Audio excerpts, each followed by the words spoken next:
Panorama group, जो सोचता है वो करता है।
नमस्कार, आप देख रहे हैं न्यूज हाट। मैं हूं आपके साथ रितेश शर्मा।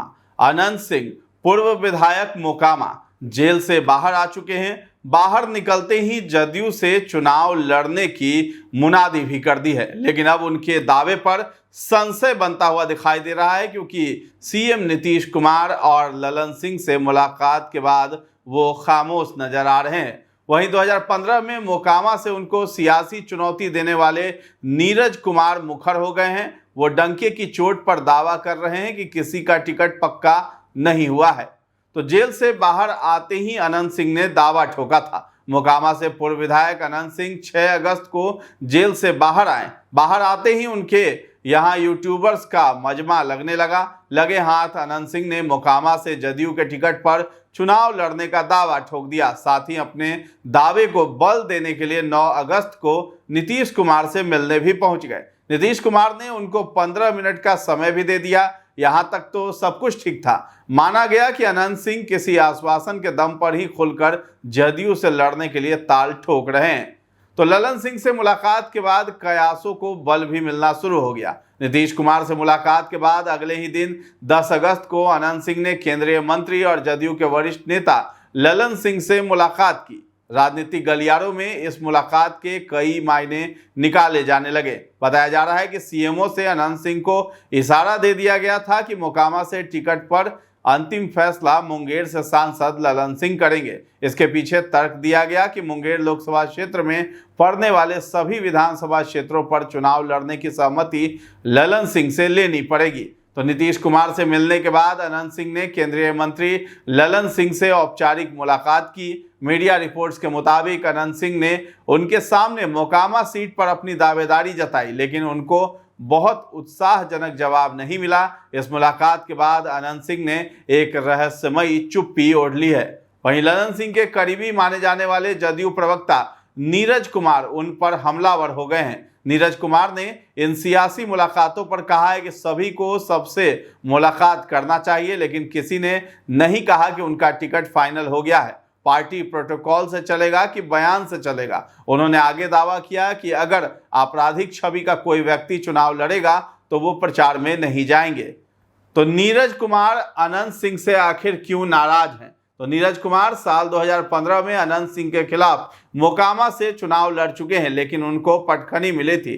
फिर साल 2020 में अनंत सिंह राजद में चले गए, विधायक भी बने, मगर आर्म्स एक्ट में दोषी करार दिए जाने के कारण 2022 में उनकी विधायकी चली गई। इसके बाद आरजेडी से अनंत सिंह की पत्नी नीलम देवी को टिकट मिला और वो विधायक भी बनी। इस चुनाव के बाद से ही नीरज कुमार एक बार फिर से मोकामा से चुनाव लड़ने की योजना बनाने लगे थे। इसके लिए अपने एमएलसी फंड का भी वहां खूब प्रयोग किया था, लेकिन साल 2024 में उनकी सारी प्लानिंग ध्वस्त होती नजर आई। मौका था नीतीश सरकार के बहुमत परीक्षण का।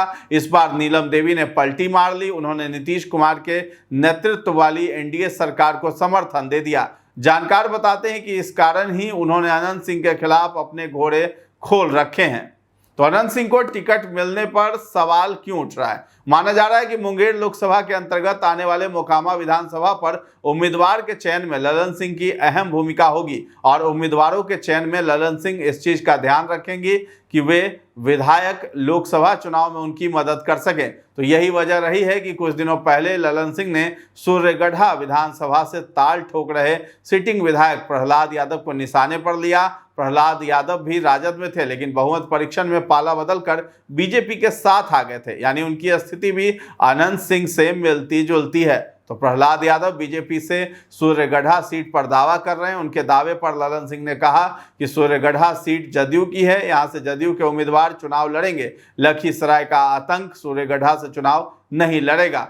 तो फिर अनंत सिंह का क्या होगा? ललन सिंह के इस बयान का बिटवीन द लाइन मतलब निकाला जाने लगा है। सवाल उठने लगे हैं कि अगर लखीसराय का आतंक सूर्यगढ़ा विधानसभा से चुनाव नहीं लड़ेगा तो क्या मोकामा का आतंक मोकामा विधानसभा से चुनाव लड़ेगा? तो इसका मतलब यह है कि 2024 लोकसभा चुनाव में ललन सिंह मोकामा विधानसभा सीट पर पिछड़ गए थे। तब ललन सिंह के समर्थकों ने दावा किया था कि ललन सिंह को हराने की साजिश की गई थी। बताया जाता है कि जीत के बावजूद मोकामा से पिछड़ने से ललन सिंह भी बेहद आहत थे। तो साल 2022 में होने वाले उपचुनाव में मोकामा सीट जदयू ने बीजेपी को दे दिया था। इस सीट से बीजेपी के टिकट पर सोनम देवी चुनाव लड़ी थी। ऐसे में सवाल ये भी है कि जदयू दोबारा इस सीट पर दावा करती है या बीजेपी के लिए छोड़ देती है। दूसरा सवाल है कि सीट अगर जदयू के पास आती है तो ललन सिंह अपने विश्वस्त सिपाही नीरज कुमार पर भरोसा जताएंगे या एक बार फिर से अनंत सिंह को वफादारी साबित करने का मौका देंगे। तो 2015 से अनंत सिंह का मिजाज बदलता जा रहा है। अनंत सिंह 2005 में पहली बार जदयू के टिकट पर विधायक बने थे।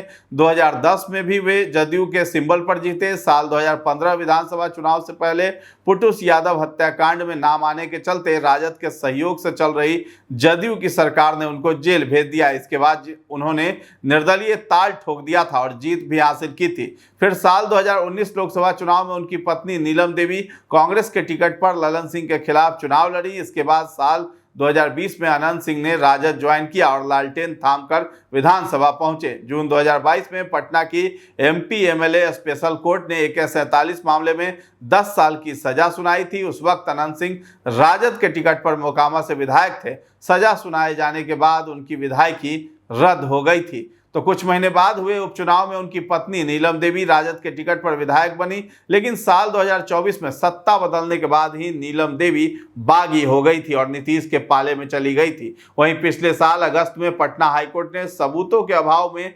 AK-47 केस में अनंत सिंह को बरी कर दिया। ऐसे में अब उनके चुनाव लड़ने का रास्ता भी साफ हो गया है। लेकिन इस बीच मोकामा के गंगा घाट से काफी पानी बह चुका है। अब की बार जदयू में उनकी दावेदारी पर सवाल उठने लगे हैं। अनंत सिंह अपनी गोटी फिट करने के फिराक में जुटे हुए हैं। इसी कवायद में उन्होंने नीतीश कुमार, ललन सिंह और फिर अशोक चौधरी से मुलाकात की है, लेकिन कहीं से भी उनको आश्वासन नहीं मिला है। अनंत सिंह से जुड़े सूत्रों की माने तो उन्होंने अपने सारे ऑप्शन खुले रखे हैं। छोटे सरकार कहे जाने वाले पूर्व विधायक ने अपने समर्थकों को निर्दलीय चुनावी मैदान में उतरने के भी संकेत दे दिए हैं। तो फिलहाल इस खबर में इतना ही है। न्यूज़ हाट के साथ बने रहें और अभी तक हमारे चैनल को आपने सब्सक्राइब नहीं किया है तो जरूर कर लें।